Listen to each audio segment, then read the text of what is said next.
PTV, Telebisyon ng Bayan.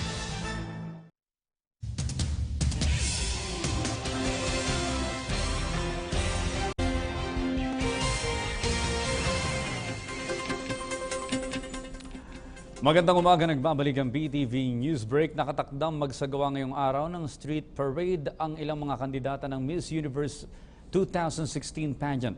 Live mula sa Baguio City, mareport ang aming kasamang si Joy Gumatay. Joy, good morning.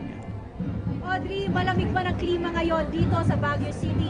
15 degrees Celsius. Pero inaasahan natin na magiging mainit ang pagtanggap ng ating mga kababayan sa 24 na Miss Universe 2016 candidates kasama ang reigning Miss Universe na si Pia Wurtzbach.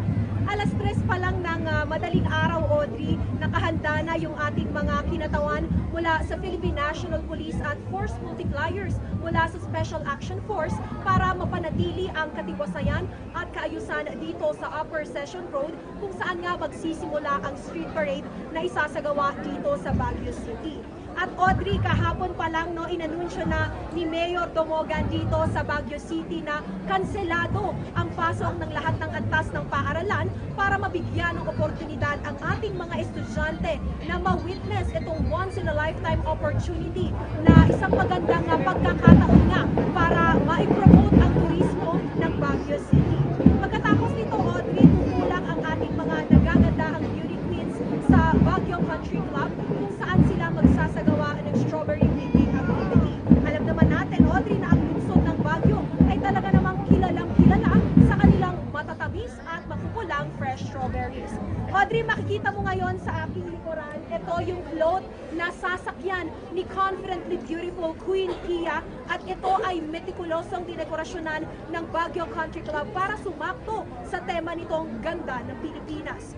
3 pang floats ang sasakyan ng ating 24 Miss Universe 2016 candidates na ang mga tema naman ay Luzon, Visayas at Mindanao.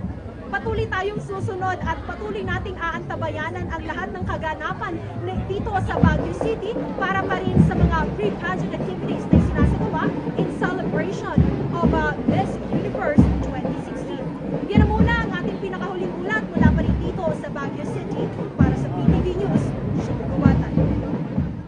Maraming salamat, Joy Gumatay. Sa iba pang balita, kasalukuyang inihahanda na ang mga tulong na ipadadala sa mga residente ng Northern Mindanao na naapektuhan ng pagbaha nitong mga nakalipas na araw. Ayon kay Presidential Spokesperson Ernesto Abella, gagawin lahat ng gobyerno para masiguro na may babalik sa normal ang pamumuhay ng mga residente, lalo na ngayon na gumaganda na ang panahon at nadadaanan na ang mga kalsada sa probinsya. Nalubog sa baha ang ilang probinsya sa Northern Mindanao, partikular na ang Cagayan de Oro City. Mahigit 4,000 residente ang napinsalan ng malawakang pagbaha sa Cagayan de Oro City dahil sa malakas na pag-ulan.